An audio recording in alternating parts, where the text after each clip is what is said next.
What's happening, legends? It's that time of the year. The transfer deadline has passed. So it's time for me to see if the most expensive players transferred into the Premier League can go and win the thing. And as usual, I'll be doing so with a team that was promoted to the Premier League. And this time it will be Sunderland. I've already taken the liberty of removing all of their first team players, as unfortunately none of them made the grade. But with a whopping £3 billion spent in the last window, I've got a good feeling about this year. Of course, in previous years, I've done this with Luton and Southampton. Luton winning a domestic cup double and Southampton taking home an FA Cup. Luton finished 5th, Southampton finished 8th. But where can 2025's Sunderland amazing transfer 11 finish? Before we find out, it's time to meet the players. Starting in goal, and I will go with our third choice goalkeeper. It is Đorđe Petrovic, who made the move from Chelsea to Bournemouth. And according to transfermarket.com, where I got all my details from, it was about 27 million. Unfortunately, I don't think he's going to get much game time because there's a couple of decent keepers ahead of him. One of which is Gianluigi Donnarumma, a Champions League winning goalkeeper from last season, made the move for £30 million to Manchester City. And you'd be forgiven for thinking he should be the most expensive. But Manchester City actually paid an extra £1 million for James Trafford.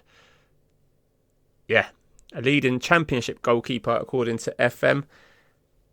And yeah, I don't think he's going to get much game time either. Maybe in the Cups, but safe to say I'm pretty confident that Donnarumma is going to be our first choice goalkeeper. Now moving on to right back, and Michael Coyote was the second most expensive right back to make a permanent transfer this year. £17.5 million to Brentford. He comes in as our, well, probably second choice, but certainly the second most expensive. And that's because Liverpool splashed out €40 million on Frimpong. Now, spoiler alert, we're going to see quite a few Liverpool transfers in this video. They did, I think they spent the most. They definitely spent the most after deadline day.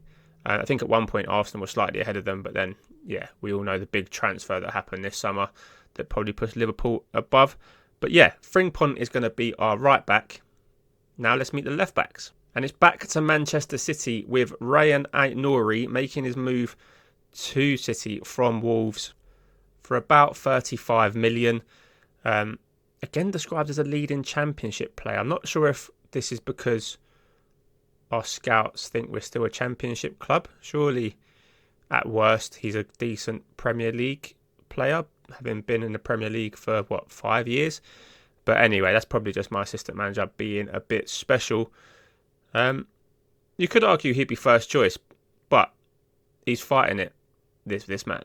Milos Kerkez made the move to Liverpool from Bournemouth for 47 million. And yeah, he's described as a good Premier League player.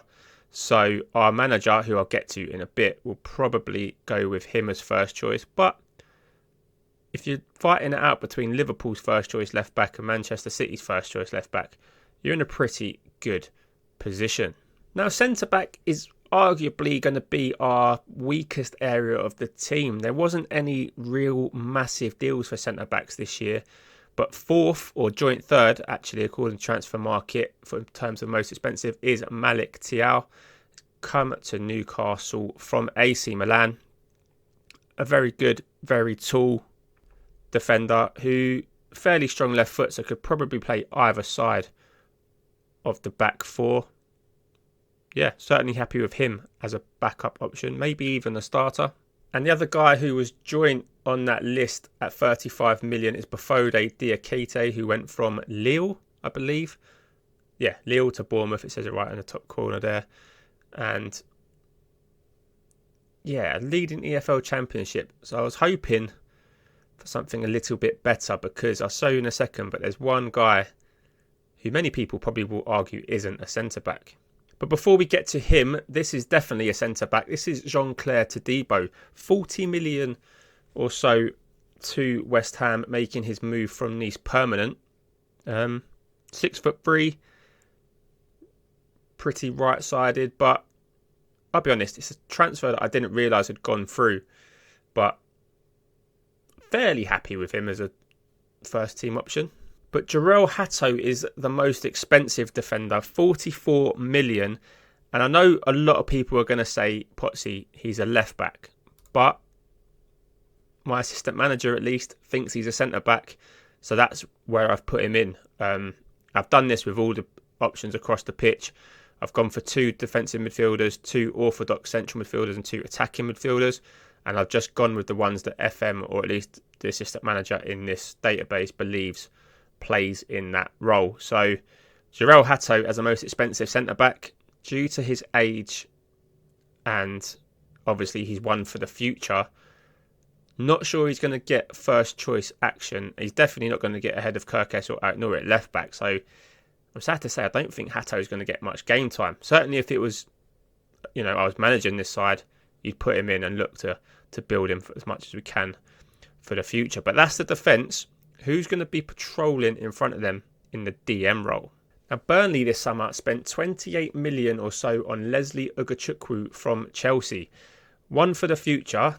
Our people think he's leading EFL League One ability. I think he's a bit better than that. I think he's been done a bit dirty there. Again, I said before, I've done 2 DMs, 2 CMs and 2 AMs in the hope that our manager can fit some of them into whatever system he wants to play. But Ugachukwu is one, and if he only goes with 1 DM, I doubt he's going to get ahead of this guy. Martin Zubamendi went to Arsenal for 70 million. I think that's euros, maybe about 6, I don't know. That's pretty much 1-to-1 near enough anyway, but it's still a lot of money, and I think he would definitely be first choice. Great player. Scored a cracking goal yesterday. Haven't seen his second goal yet, but yeah, I'm happy with him patrolling in front of that back 4 or 3, depending on what our manager goes with. But whatever he does, I think Zubamendi is going to play a lot of football this season. And the second Newcastle player in our team is Jacob Ramsey, approximately 45 million in from Villa. It will probably hurt Newcastle fans to see him in a Sunderland kit. Doesn't quite show yet. We'll do when we advance the game. But yeah, Jacob Ramsey, apparently a Metsala. Yeah, we all know what he can do. Again, if there's only one person in that central midfield, which I don't think there's any formations really that the AI would play just one central midfielder. But yeah, second most expensive behind Tijani Reinders, who made his move from AC Milan to the Premier League for about 55 or so million. He likes to play in that advanced playmaker role. Had a really good game in the first game of the season. Hasn't really done much in a couple of games since. But as I record this before the Manchester derby, I hope he goes another week without doing much.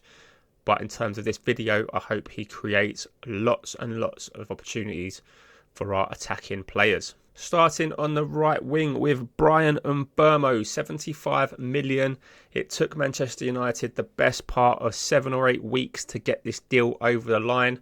Thankfully for the Sunderland team, it only took me 30 seconds to go into the editor and bring him across.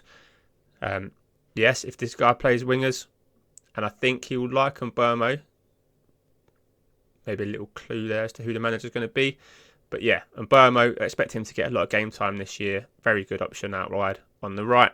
And his backup will be Noni Madueke, who made his move from Chelsea to Arsenal for 54 million, 56 million, somewhere around that figure. I know there's a few Arsenal fans that weren't happy that they're buying another Chelsea player, but I think he's made a good start, and I think he'll be a very reliable option should we need him. Now to the left-hand side, Jamie Bino-Gittens is going to be our left winger or left wing option.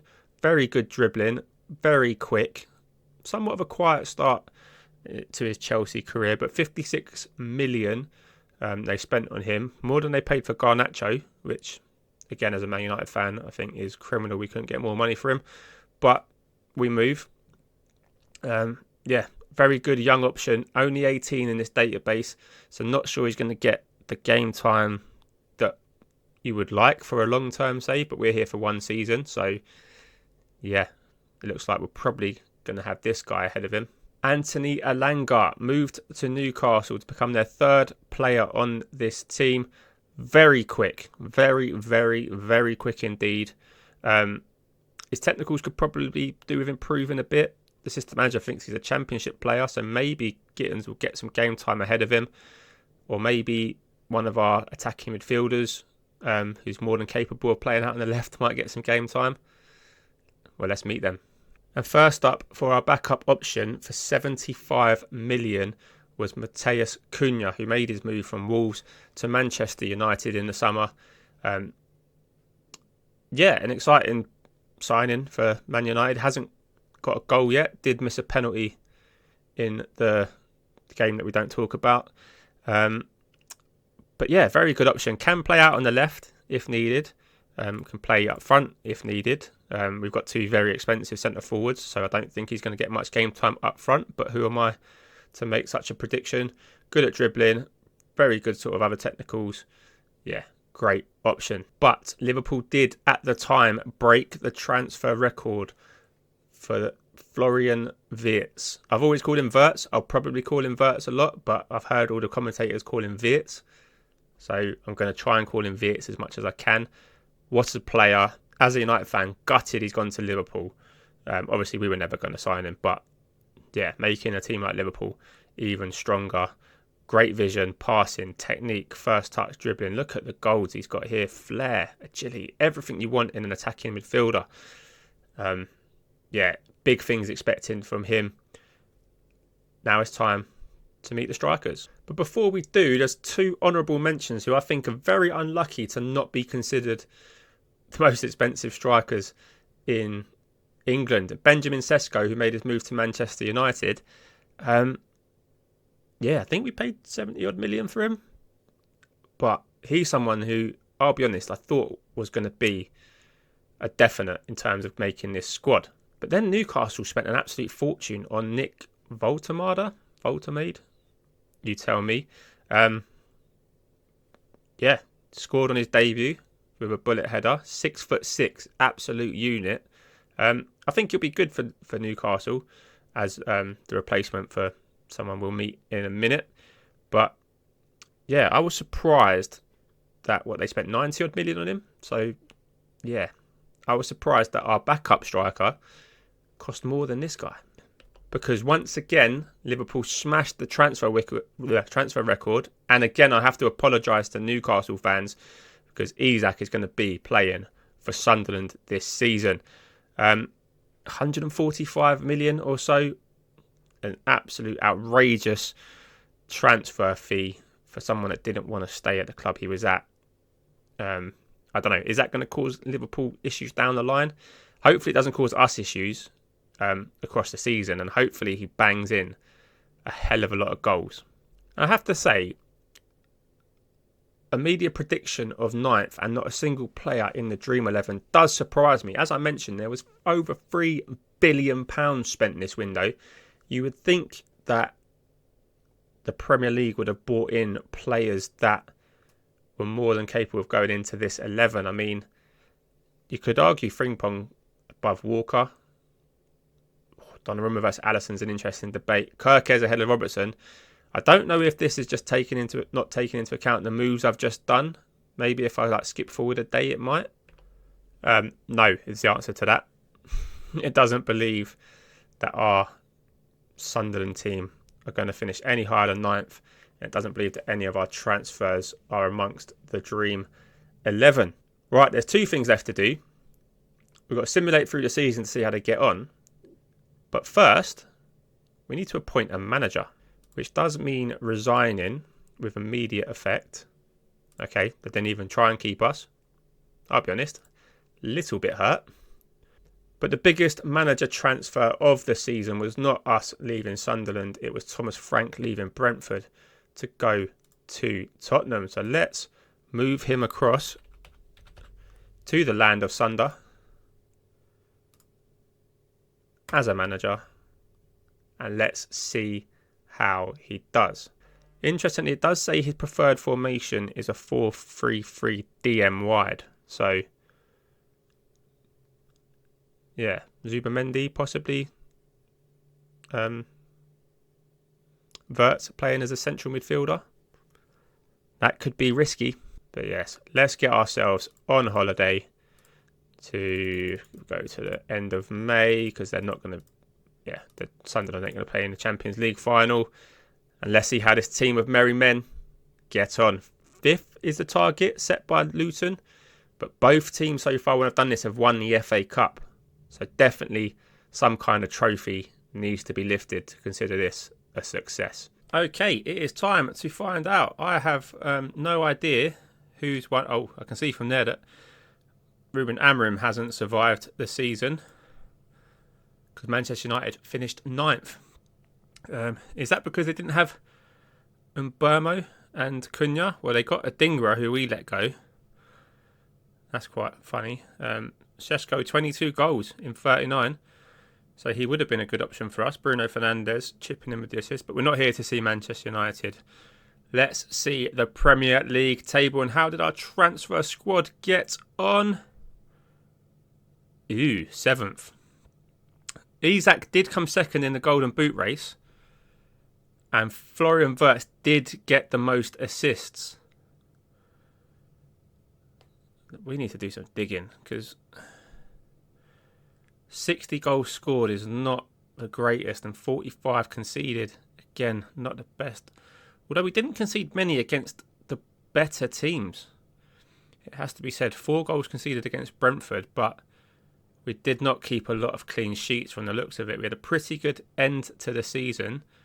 3-0 away to Brentford was a kick in the knackers. No defeats to Manchester City there, who won the league. We beat them 3-0 at our place, and we drew 2-2. So we've done very well against them. We beat Liverpool as well. We're not on those 10 draws, so they obviously beat us at some point. Wow. Donnarumma, international duty. If we filter it by appearances, we can try and see. So obviously, Thiaw and Todibo were our first choice centre-backs. No goals between them, although Thiaw's playing DM there. What has happened? Frimpong at right back. Wirtz, we knew was going to play quite a lot, but a bit deeper. Isak, 18 in 38. So he played all the Premier League games. Didn't score in any of the cup games, which doesn't bode well. Cunha done okay. Donnarumma was the first choice goalkeeper. 9 clean sheets in the Premier League. Okay, wanted by Alnus here. Great. Out-Noise on the loan list. Okay, Trafford played a bit, but it looks like Petrovic was actually our second choice goalkeeper. Madueke didn't start many. Ekitike didn't start many. Yeah, the backups really didn't play too many games. Elanga only starting 2. So Cunha was obviously probably used from the left. And Mbeumo from the right. Reinders and Zubamendi played quite a lot of football. Ramsey played, Hato probably started more than I thought. Kirkez 35, that would definitely be the first choice left back. Right, that is very disappointing to say the least. 1 place above where Southampton finished last year, but 2 places below where Luton finished the year before. How did they get on in the other competitions? Well, they was knocked out of the FA Cup 4th round by Ipswich with a late Philogene goal. And the EFL Cup, it was Villa on penalties. Harvey Elliott scoring. And Burmo getting us an equaliser. Can we see who missed the penalties? Isak, Gittins and Reinders all missing from the spot. Tielemans and Sancho. So we actually saved a couple of penalties in this, but we still went down. And that looks like the formation, and the players that would have played the most of the season. We can see here Donnarumma in goal, Kirkez, Thiaw, Todibo, Frimpong, Zubamendi, Reinders and Wirtz, Cunha and Burmo and Isak. So full strength in that Villa game. Unfortunately, not the return that we wanted. Obviously, there's no European football or anything to go by to have a look at. So yeah, 18 for him. Ekitike, 11 off the bench. That's not a bad return, you know. Only one start in the Premier League, and he still managed to get 5. He did get 4 goals in a couple of Carabao Cup appearances. So when given the opportunity, he did really, really put in a shift, but could not force his way into the starting 11. Assist-wise, as you'd kind of expect, Florian Wirtz, the main creator. Frimpong Tiao getting 5 assists. I wonder if they'd have been from the DM role or maybe their flick-ons at corners. Thomas Frank kept his job. Where is it? Yeah, Thomas Frank has kept his job. Zubamendi is the club captain. Yeah, that is underwhelming to say the least. £3 billion spent over the summer, and between these players, we couldn't even pick up a trophy. So, has recruitment gone backwards is the question you need to ask. Let me know down in the comments what you think. Is there any players here that massively underperformed? Did anyone overperform? Or does the Premier League just need to bring in some better quality centre-backs? Let me know down in the comments. While you're there, leave a like on the video, subscribe to the channel, and join us for more fun experiments just like this.